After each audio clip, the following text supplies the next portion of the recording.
All right, everybody, let's get started again. Welcome, welcome. You are in the gold room, and we have up on stage Deidre and Erik. And whether you're looking for a job or whether you yourself are looking for job applicants, they're going to talk to you about how you can take back control of your job search in a talk called It's Not You, Your Job Search is Broken. Let's give them a nice round of applause. Hey, thank you. Thank you, thank you, thank you. We love B-sides. Speak at B-sides all over the U.S. and from somebody that's constantly being asked about how to get into the field and how do I get training. It's affordable. B-sides really answers that. So those that sponsored OWASP, others, you're awesome because we have a problem. Not only do we have a shortage problem, yes, it's true, we have a shortage problem. We also have a recruiting problem, a job searching problem, and we have a retention problem. So this talk was inspired by Erik, who is our chief security architect at CyberSN and had spent years and years job searching as a security professional, only to be horrified each year worse and worse, and then found us and was like, Deidre, we gotta get out there and talk about this. We've been together 2 years. He's learned a lot about the business and was like, I gotta help get this out there. So I'm the founder and CEO of CyberSN. I got into cybersecurity in 2007 by asking to take my sales model that I had built in staffing, recruiting for IT and software to build Rapid7 sales. And so the founders that I had worked for in staffing owned Rapid7. That's how I got into cyber. I then became a CEO of one of our other companies before I built this company. And it really stems from the love. I'm a social criminal justice major. My buddies ended up being all cyber people. And then I started watching everybody just have terrible search problems. And I thought, oh my gosh, I got to service this industry. So that's where we were born. I also founded a few years ago a company called brainbabe.org. You can see it out there. That is a play to stop booth babes and get the diversity problem solved. And we staff conferences with STEAM students. Doesn't matter what you're studying. You're interested in working RSA, Black Hat, what have you. RSA we staffed this year. So solving big problems there. So that's who we are. And native. Lives here in the area. My mom's from Butler, so I'm always happy to be here. We're a national firm doing really cool stuff. So what we want to share with you is what is going on so that you can empower yourself. We're going to use stories of Erik's search a little bit later in this so that you can see, like, how do you avoid that? Because you probably have already had that experience or you know somebody that has. And so we're really going to show you, first of all, how it's broken, how agencies fit into this thing, and then what you need to do to take control of your own search, or if you're hiring, what you need to do to find the talent. Because the statistics show that 89% of the cybersecurity marketplace will talk to a recruiter. Doesn't mean they get to talk to a recruiter. Doesn't mean if they do talk to a recruiter, they know what the hell they're talking about. It just means that they're not completely happy where they work. And most of that is due to two things. It is due to, their unhappiness is due to not taking security seriously or people. Those are the two things we hear. So knowing that 89% of the marketplace would love to work somewhere that gives them more happiness and they can't find it, it really bothers me significantly. Meanwhile, like our dating apps, right? Like we figured it out. I could go on a date tonight in any city with whatever profile I wanted to go on and it would be fun. And that's crazy that you all can't find each other in that same capacity is nutty. So we're solving that. We'll talk about that a little bit at the end. So let's look at what's going on, okay? The digital era started really truly about 10 years ago in terms of really advertising and getting out of print and newspapers and what have you. And so one of the first things I noticed when I got back into staffing after leaving it 10 years and going into software was the whole SEO content piece really skewed what content's being given to you. So for instance, meaning it's free now. Back in the day before running an ad, would never be pages long of a job description, ever, because we would pay $5,000 to put a paragraph in the New York Times, LA Times, Boston, whatever it was, on a Sunday, and that's your one shot, and that was your one entry point into finding people looking for jobs, and you better know how to write your content, it better make sense, and you better speak their language. Well, today it's free, you can do pages, and you got to deal with SEO, which means you got to put keyword searches in your resume, in your job descriptions, 10, 15 times each keyword. So of course, you're all working, everybody's working, who's got time to job search? This makes it incredibly hard. So this is the number one problem.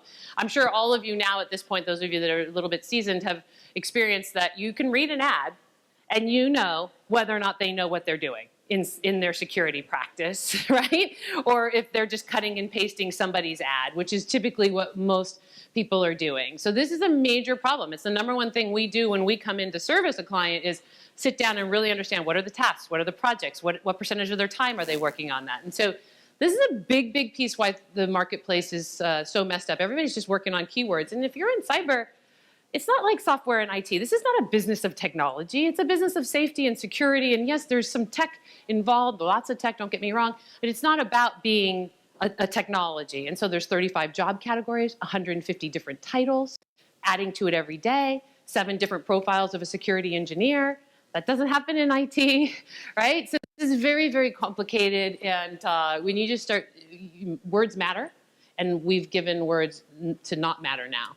And this is a big, big piece of this. So am I qualified? Am I not? If you're a woman, we've all tested. We know that women don't respond to ads unless they know 100% they can do the job. Now, whether or not we're going to change that, but that's the way it is. So think about what has happened to all these different results and just having this bad content. So this is one reason why job searching is broken, right? Content's bad. And if we've got bad content and you're all working, how do you have time? You don't want to talk to people that don't have the job for you. And so it's a big mess. All right, so this is a big piece of it. Here's the other piece of it. So my goodness, you know, we get through all of that. We come in, we figure out what we're looking for. We can identify the talent, get them in front of it, no problem. We'll pay whatever. And the reality is they won't pay whatever. Their salary bands have to be changed. And now we're waiting on offers 3 or 4 weeks and we're losing candidates. I see a lot of heads nodding. It's maddening.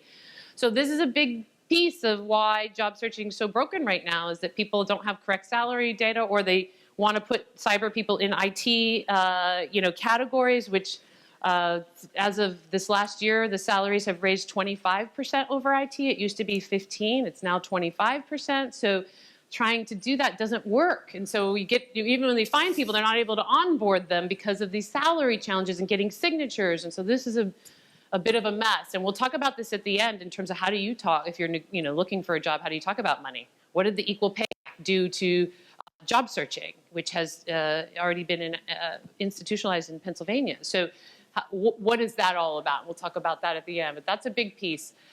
Internal hiring practices, most companies, they're pretty archaic. The real sad part about this is that we force internal recruiters to speak cyber and they can't. It's not gonna happen. You can't speak every language there is.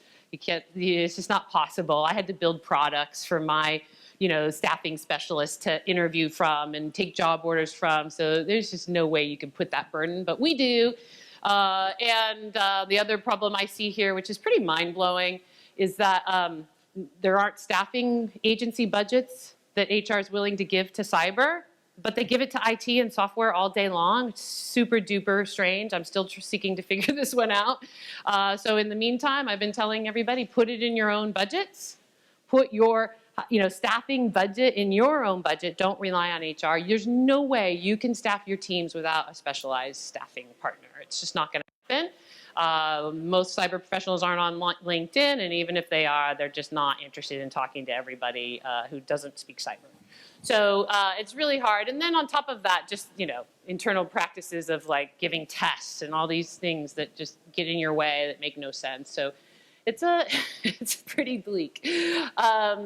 And then, like I said, the delayed. It's on average, I did a research study. On average, people wait 6 months before they come to me. 6 months. Meanwhile, we can fill it in 30 days with somebody that's really going to be happy to be there. A, we've got the reach, but B, it's because people aren't generally in love with their company, and I can choose my clients and find good stuff. But so anyhow, at the end of the day, it's pretty hard it's impossible unless you speak the language.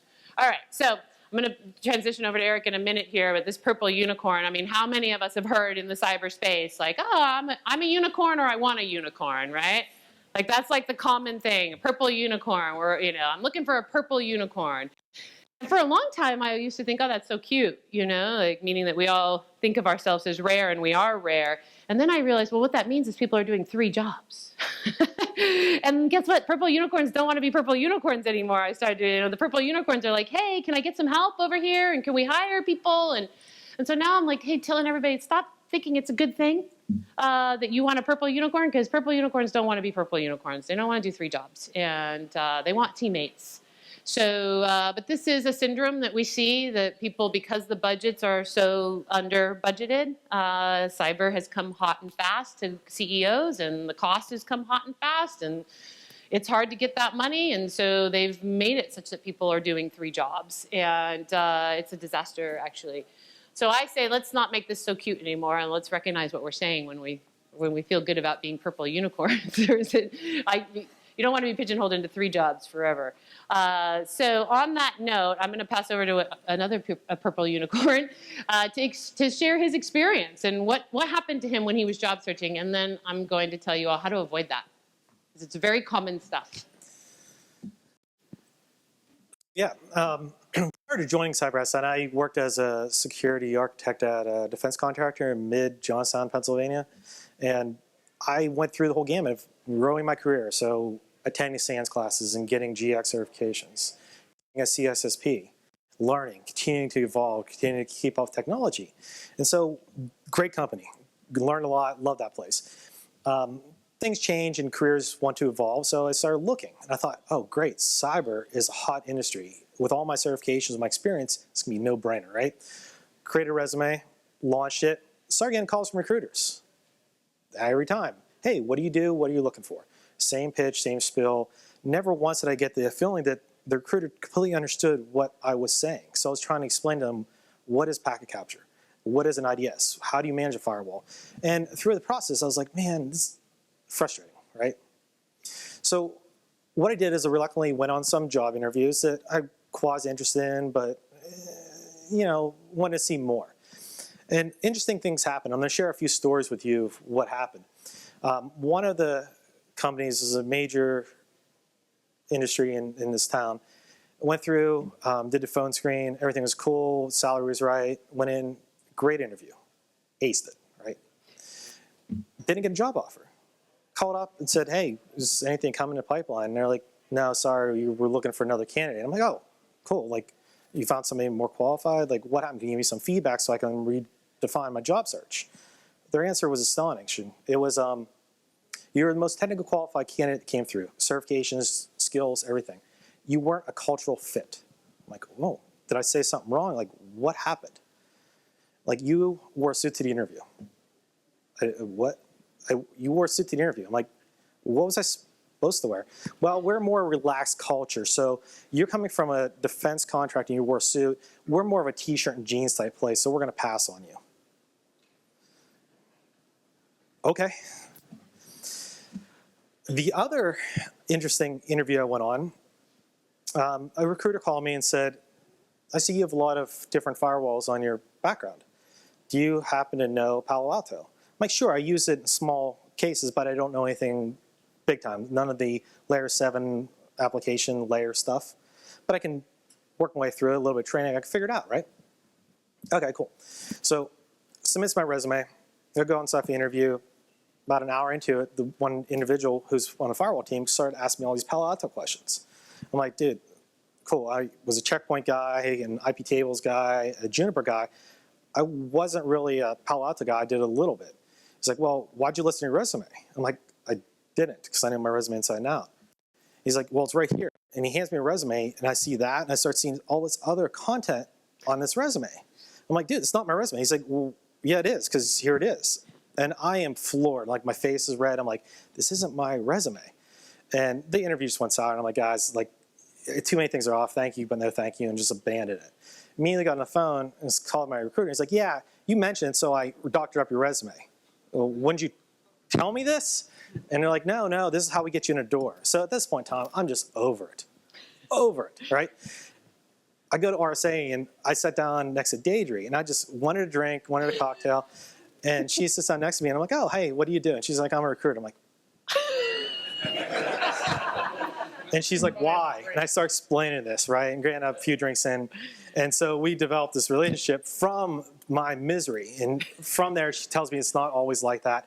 And after joining CyberSN and realizing it, there's a lot of things that go behind the scenes in recruiting, in HR, just a systemic problem. And it wasn't just me. This is out there. So what we want to do is, from this story, is what did we learn from it? And also, what can we arm you guys with as you search for your next stage?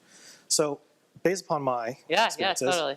let's talk about And it. just to shed some more light, our chief security officer's in the room. He literally got up after about 5 minutes of me. He's like, says to his CSO, like, why don't you talk to her? Like, I saw it go down too. It was hysterical. But again, I get it. I know most recruiters are terrible, and I also didn't introduce who I really was. I just said recruiter. But anyhow, so let's talk about this. His clothing. So what do I want to do? I want to tell you, take your own job search in your own hands. If you were going through my firm, we would say to the client, what do you want them to wear? And we would tell you. So if you don't have that support, you need to ask. And it's not to say that, maybe he wouldn't have never wanted to work in a place like that, because that's pretty messed up of a way to deal with people. And yet give yourself the opportunity to say no to them versus them say no to you. And maybe it's just one person that blew it from that perspective. And why put your destiny in the hands of one person that may or may not be in this firm or even important in this firm to your success in the firm? So the idea is empower yourself. Ask whoever is setting you up in the interview, what should I wear? We call it prep and package in our organization. Like, did you prep and package that person? So not only what to wear, are there tricks to getting in the building? There's nothing worse than like not finding the building entrance, feeling like you might be late, rushing, like you're not going to kick it off right. So things like tricks to getting into the building, who's going to greet me, who do I ask for? Like, take that into your own hands so that you don't have any of these problems when you show up, right?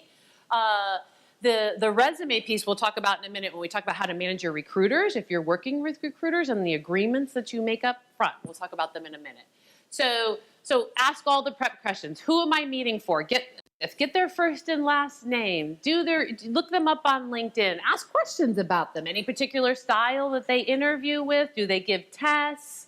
How long do you expect I'll be with each person? These are all things, again, we would do so that you show up feeling like you know what's going to happen. So do it for yourself, right? Ask questions about them. Is there going to be a test, right? The getting in, the dress code, and then, like I said, test. So I did this. So the other thing to add on here is it's important to be interested and interesting in every conversation. So the more prep you do before you show up shows you're taking a really great interest in the job you're going after. So even before you walk in a door, you're more qualified than the other candidates going in because you did your homework. You're really interested in it. You're not just going through the motions, because even though you're interviewing multiple places, they're interviewing multiple candidates. You want to set yourself apart.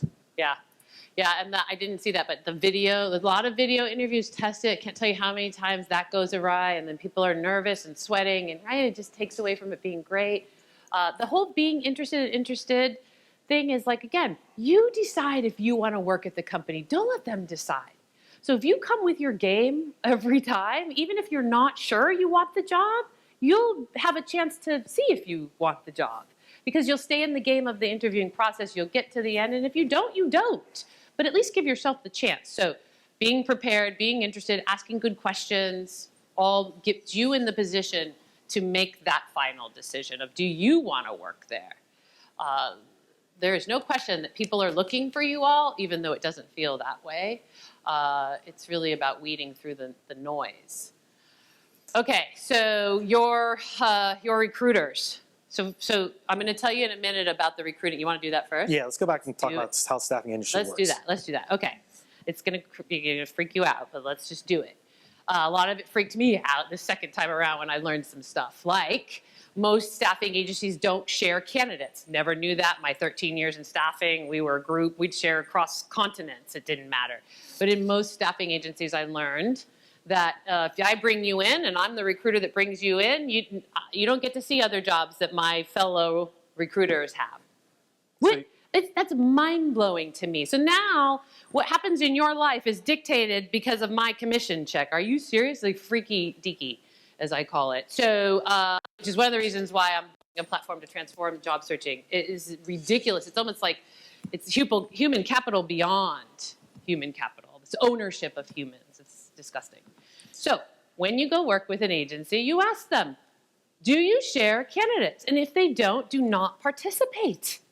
That is ridiculous. Do not participate. Force them to have good hygiene of humans. So what this means is, even though you're working with one recruiting agency, that recruiter may not share you amongst their colleagues. So it's very siloed. Yeah. On purpose. because, quote, that's their commission check. Super gross. Okay, so there's contingency search firms and retained search firms. Retained traditionally has only been for executive staffing, C-level staffing, which means if it's retained, they're going to put some money up front. They're going to pay you up front. They'll pay you a third up front, a third in 30 days, and then a third when the candidate starts. That's traditionally only been executive. Contingency is where the bulk of staffing is, and contingency means the staffing agency does not make a penny until you've been at the org 90 days. Like, find you, get you there, you need to be there 90 days. Okay, so what do you think that breeds? Like, who works for free? Other than people that are just trying to wheel and deal. In our life situations, it's nutty, absolutely nutty. And I was always contingency for all my years, but because we worked in groups and stuff, you'd walk in and I could show you 10 opportunities in 2 days. So, as a team. So we didn't care. We were, sharing and working together. But you put contingency on top of a non-shared model, it's even worse, right? My business today is 45% retained, engaged, even though our specialty is engineering, practitioners, red team, blue team, doesn't matter, IR, threat, that's our bulk of our business. I'm not touching it unless you're putting skin in the game. Not with the problems that we've got in cyber today. And well, I can go deep in my conspiracy theories of whether people really want to fill jobs or not. We'll talk about that another time. So understand that the way that the industry works is that there's no license, you don't have to have any training, and then you get a bunch of people on the phones working for just a commission check, make nothing unless it happens. It's just silly feeding. So one of the eye-opening experiences for me was whenever I was interviewing, the one, there's a recruiter in town here. He's like, hey, I don't understand cyber, which is awesome. Like, so he was very aware of it and very forthcoming. And I'm like, oh, cool. How long have you been doing staffing? He's like, dude, 6 months. 6 months ago, I was working at Enterprise Rental Car. Okay, so how are you qualified to represent me to a company, right? And what I learned is there's no licensing. You don't have to go take an exam or get a degree in recruiting. You just show up and here you go, right? How does that person going to represent you in your career? Because we're all professionals here. We all are going places, right? You want that person to be your agent and really know what you're doing. Yeah. Super weird. So the other problem that you may or may not, if you're a hiring manager, you probably do know, but the relationship between agencies and external agencies and internal staffing departments is horrid. I mean, in fact, the platform that I'm building hit me in the second week because we were talking to a Fortune 100 that was yelling at, second week of business, I don't even have my website up. We already got an offer from a big company that you would know that was breached for a security engineer, and this HR person's ripping our heads off. And it's like, you know what? I left this industry 10 years ago. I forgot about these people. I have to get out of this. I can't do this. I need to empower them or somehow empower the managers because this three-pronged inside out, it's terrible. We're fighting over budgets, right? So we're brought in, but meanwhile, we're taking their budgets. That's why I'm like, put it in your own budget. Get out of this. You do it for software and technology all day long. Get out of that. It's ugly, ugly, ugly. I hate it. We work our best to make that not happen, and we got to be really good at communication because it's hard. Yeah, what we do is we go and talk to hire manager directly, so we want to know exactly what you're going to do, and then we're going to find the best candidate for you. And, we're not going to work. We're not going to work a job, and we're not talking to the hiring manager. And so it's like, oh, well, you can't talk to our hiring manager. Like, wait, what are you talking about? So, so that world is pretty crazy and bizarre. And so the other thing is if you submit your resume and a recruiter submits your resume or two recruiters submit your resume, you're out. So we'll talk about it with managing your recruiters here in a minute, but that you gotta understand those referrals. And so every time an agency refers a candidate, you get 6 months to a year ownership of that, which means if they hire you in any time in the next 6 months or a year, the agency gets paid. So you get a double referral, they're not going to touch it, which is why, and let's just move on to that in terms of managing your recruiters. Again, you have measurable agreements. One agreement is they do not alter your resume whatsoever, and you make that clear. If I'm going to work with you, you don't get to alter my resume. I'm going to work with you, you do not submit my resume unless you ask me first, right? So if you all take control of your search, write down everywhere you sent your resume, anywhere that anybody's talked to you about a job, you document it all. Somebody calls you with an opportunity. You can check your work, make sure you haven't been submitted. Maybe somebody else called you about the same job.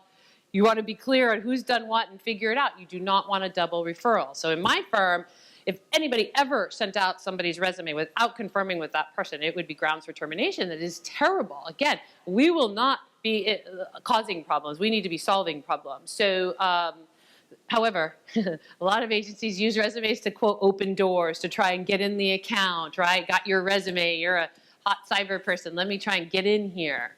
So you have to make the agreement with them up front. They're not going to make it with you like we do. And sometimes what happens is these larger organizations, you may go and apply for one job, but then another job pops up 3 months later and you want to apply to that. And sometimes you're never called back for that job. And it's nothing because you're not qualified. It's because you were locked in on this particular department that they're not sharing you over there. Yeah. And there's no way you can get a hold of it. Yeah. The only good part is if you have a good recruiter, they can call and push it through. It's like, why is this candidate getting ignored? What are you doing? This candidate's perfect. You have to move on, or else he's going to get picked, or he or she is going to get picked up by another company. So move.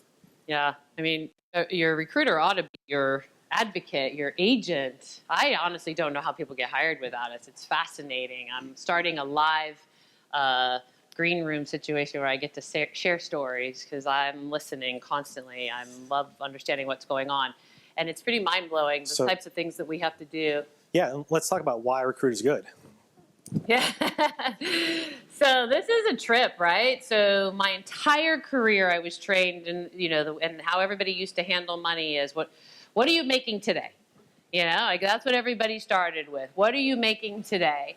And that always tended to be just salary. Like nobody looked at total comp. It was just salary. What are you making today? And so what we would tell everybody is, look, when you get asked that question, make sure that you talk about the whole package. Do not just answer the question with your salary because you may have more vacation, you may have a different, higher bonus, you may have stock, things that you got to get it all out there. Car, phone, whatever it is. Cars the old days, huh? That was old school. So when you get asked the question, we'd say, give them everything. Tell them everything. Well, here we are, 2018, and we now have the Equal Pay Act. Raise your hand if you know what the Equal Pay Act is. Wow. Wow. Okay, so we've got like 10% in here, or maybe 15. Okay, so the Equal Pay Act came to be because to help women and minorities make the same income as other professionals. And so the idea was that women don't negotiate and they're traditionally taken advantage of because they're a woman from the perspective of money. And so they start out lower and then they never catch up. Even though they're in high-ranking positions, they're still making less than their male peers. And so what went into Congress years ago was solving that was the Equal Pay Act. Well, it finally hit this year. It's taken a couple of years to get into play. And one of the most interesting things about this, and I'll tell you how to handle it, but the law says, I'm, as a hiring organization, it doesn't matter what position you hold, I can't ask you what your base salary is. I'm not legally allowed to ask you anymore. And so that's supposed to stop basing the offer on what you were last making and base the offer on industry standards and what other people in the company are making. And it's working. It's so working. Tell the story. Oh my gosh. And it's just happened this year, but we do, every time we place somebody in the organization, there's a mail that goes out of the story and what have you. And all the stories are including $50,000 raise, $60,000 raise, no joke. Because they're just going by what everybody's making in the company and what the industry, nobody's asking the question anymore. It's fascinating. And guess what? They're men. So for those of us that thought that we were, women are going to get special treatment or whatever, it was always some, people getting upset about that law. I'm not here to tell you all, it's benefiting everybody. It's benefiting everybody. It's super cool. So they may not ask you. You can decide to divulge it. It's not, of course, you legally can tell anybody what you're making. It's just that they can't ask. So, what ends up happening now is people are going to ask you what you want. And they definitely have. What do you want? What's it going to take to get you? It's really being put in your court. And I'll tell you what I said back in before the law, and I still believe it today. Don't quote a number, because whatever you quote is either what you're going to get, and you could have gotten more, and you left some money on the table, or it's too low too high, and you priced yourself out of the job. And you would have taken it for less, but you were playing what you thought maybe was the negotiation game or whatever. And nobody wants to hire somebody thinking, oh, well, they think I'm paying them less than they're worth or they want. So it really could mess up the deal for you. So instead you say, you know what, I'm all about the total package, which is the job, the opportunity itself, the people, the entire package of what else you have beyond the salary. I want to know everything. And really, until I have all that information, I couldn't tell you what I'd take as the base salary. What did you have in mind? You know, start picking their brain a little bit, hear what they have to say.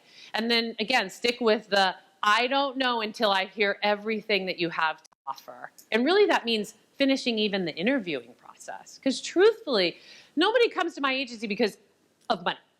It's just, that's not it, right? I mean, you guys, that's not it. It's really more about the job, the people, maybe location. Can you work remote? I mean, that was one of the biggest challenges for you, Erik, which was that you were remote. You know, your wife's a doctor, you raise your 2 children. And the funny thing is, like, for us, remote, no problem. It doesn't matter, but for, meaning you could still help, but people didn't know how to, you know, represent you with that and talk to folks and sell you based on that. Which unfortunately you have to, you know, that's what the marketplace is, because we're not dating apps yet. We don't have that down yet. You need an agent. I'm going to create one though, or I have. Actually, we'll share a little bit at the end. So let's talk about the interview fails. Oh gosh. So this is another thing. Like, how many times do we get in an interview and we say one thing and we come out of our mouths and we think that we answered the question right, and then somebody misinterprets it. So I just picked a few, like 3 here to go over, and these are generally common. Like, so how do I answer these? Yeah. Why are you looking to leave your current job? What's a safe answer? Yeah. Well, okay, so truth sells. You could tell them all about truth.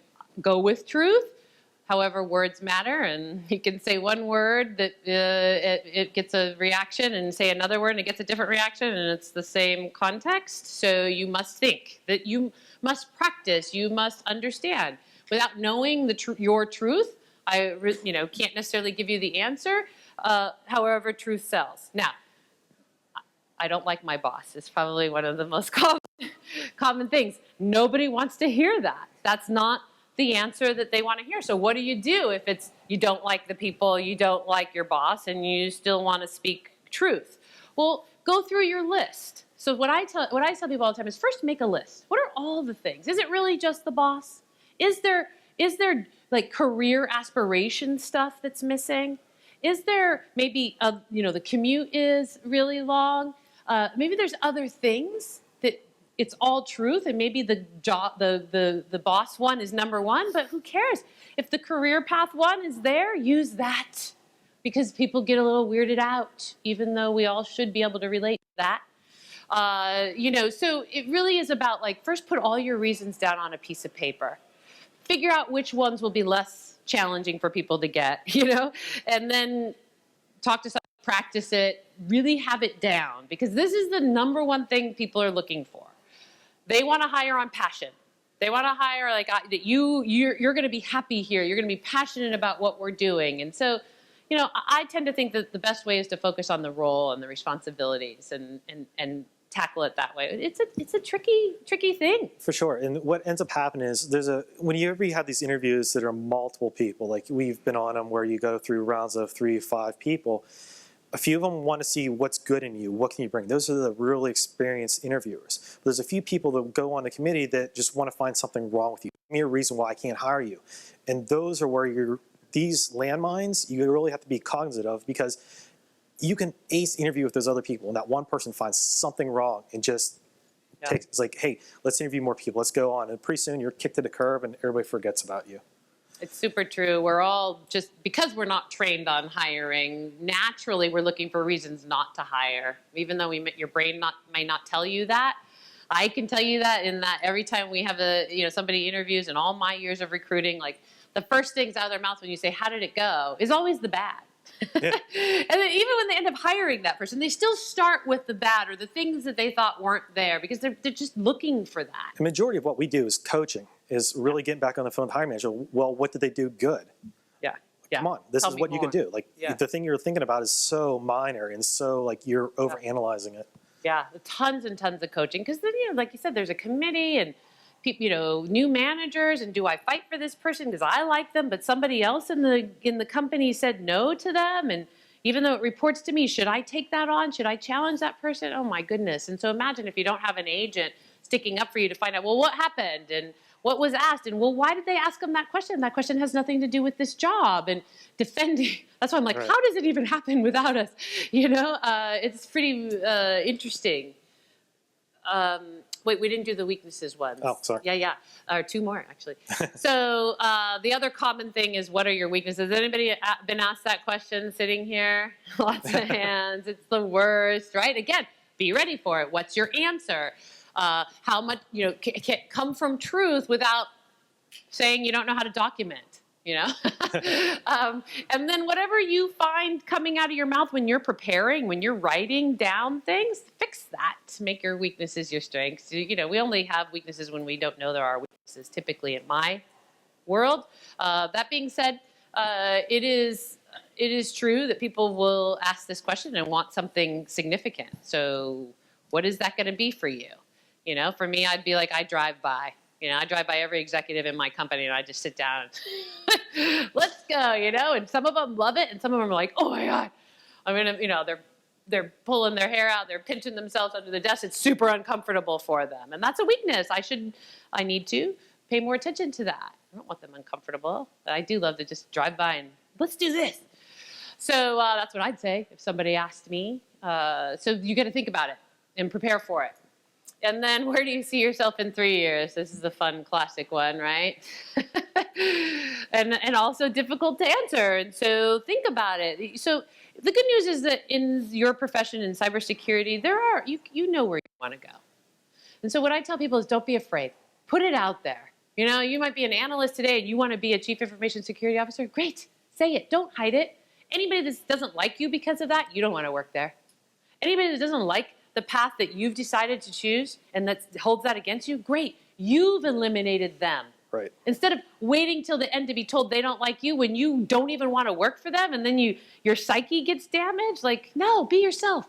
Put it out there. What is the answer to this? Where do you want to be in 3 years? And put it out there. Like I said, if anybody doesn't like it, the market will absorb you in a great way. It might be painful as hell, but once you land, it'll feel good. So be truthful, be prepared, like write your answers down, think about them. What if somebody said that to you when you were interviewing them? Would you like that? How does it, you know, words are super duper impactful. They start wars and they end wars. And I think about that every day when I'm speaking. Is that I can blow stuff up, you know, or I can calm stuff down. I can move things forward or I can make it go back just by my words, just by what I say to people at the office all day long. Clients, doesn't matter who it is. I can make that happen, so can you. We all do. The best part about these questions is they're going to ask them to every single candidate that's interviewing. So if you can own these, you move to the front of the line. Yeah. Yes. Yes. Yep. Yeah, you separate yourself. You're not, you know, sweating. You're ready.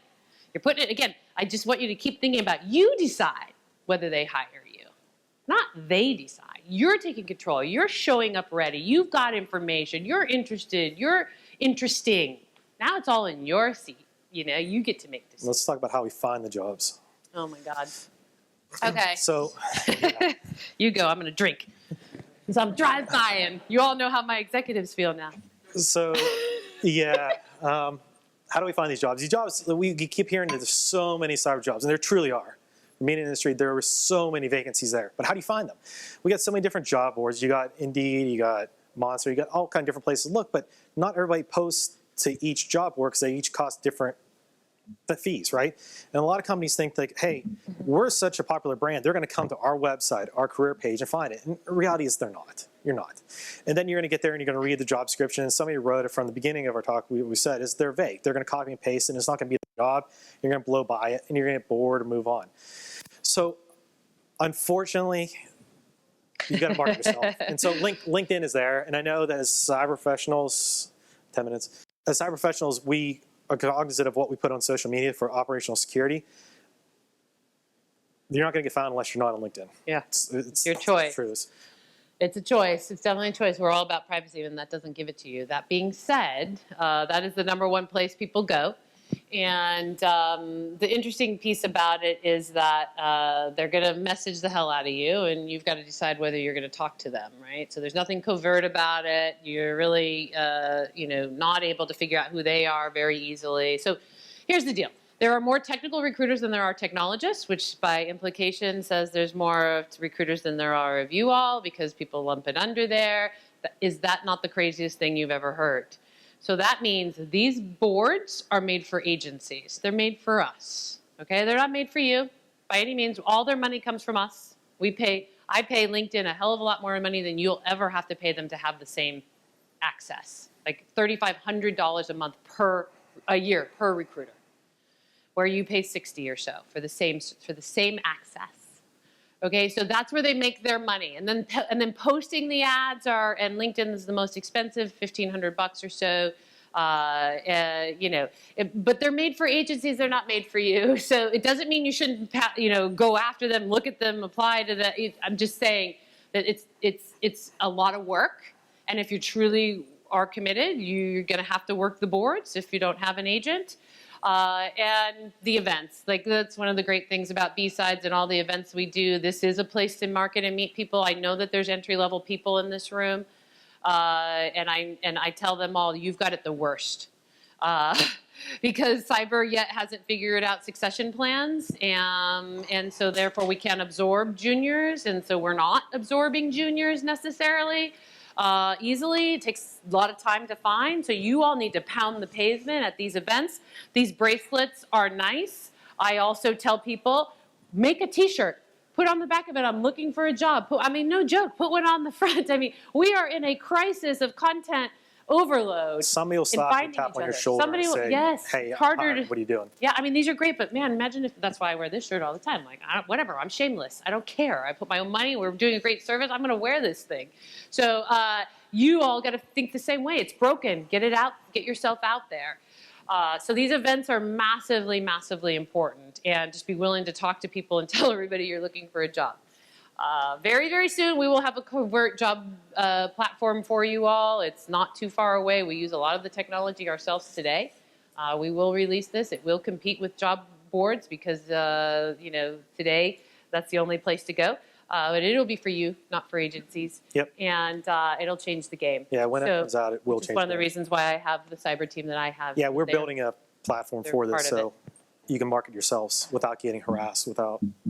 And speak a common language. Yes. If you see our jobs posted today, if you take a look at cybersn.com, just look at them. They are posted using a product. It speaks common language. You're going to do this every day, this percentage, that percentage. It's the baseline of the platform. We have like 5 minutes. So we've got questions. We've got 5 minutes left. So. Let's do it. Yes. Initially, Deidre, whenever you were first speaking, you likened the online job search, or job searching in general, online dating. And a thought and question occurred to me about that is that pretty much every woman on Tinder gets responses. So how does a job seeker become one of the Tinder women of the job search? That's right. That's right. Well, that's what this platform that we're building is going to do, which makes you covert, but also clearly shows what you are. So those women get their pictures and their profile, and traditionally men are supposed to come ask women. So that's why that works. But you know what that woman looks like, and you know a lot about her before you get to say hi to her, right? Men don't really. Well, that's the sex app, not the dating app. So different story. But that's my answer, is that it's, what do you do? A security title doesn't tell me anything, and most likely the stuff on your resume isn't going to tell me anything, because here's what you do. As job seekers, we write our resume based on the jobs we want. Right? And as hiring organizations, we make our ads based on the persona of the person we think we want to hire. 3 years of this, 5 years of this. That's not a job description. That's a persona of the person we think we want to hire. So we need to flip it around.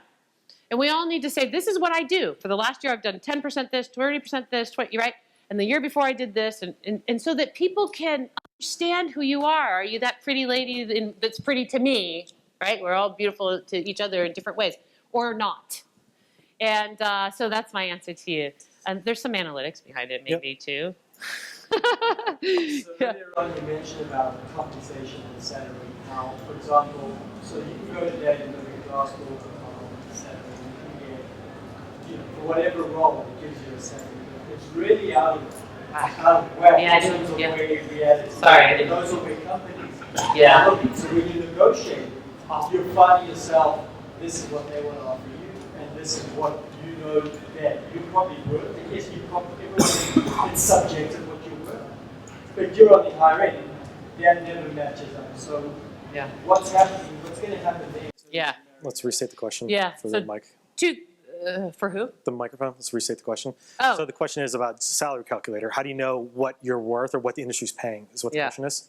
Yeah, and the data's 1 to 2 years old at best. It falls under IT. We already talked about it's 20% higher. So you gotta stand your ground. You gotta say, look, this isn't IT, this isn't software, this is cybersecurity. I need to be looked at that way. That's too low for me. That's not the bands I'm in today. If you want to share what you're making today, share it. If that at that moment, it probably would help you, right? Because nobody expects anybody to take less money. So at that moment, it'll help you.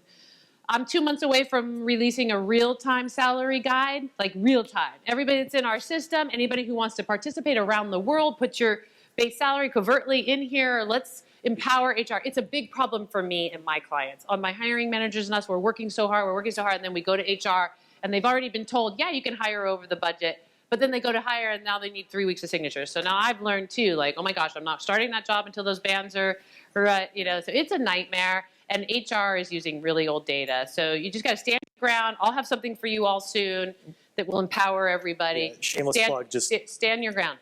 come join our network. Yeah, come, please come to do. our website. The salary calculator will be there. Take a look at how we do jobs. It's Yeah. completely different. It's Yeah. all based on percentages, so you definitely know immediately what that job is. Yeah, totally. And if you're a hiring well, you know what? Here's the advice if Yeah, you're a hiring manager. yeah. Questions, because I hate to not take all questions. I saw some hands. Where did I miss one? No?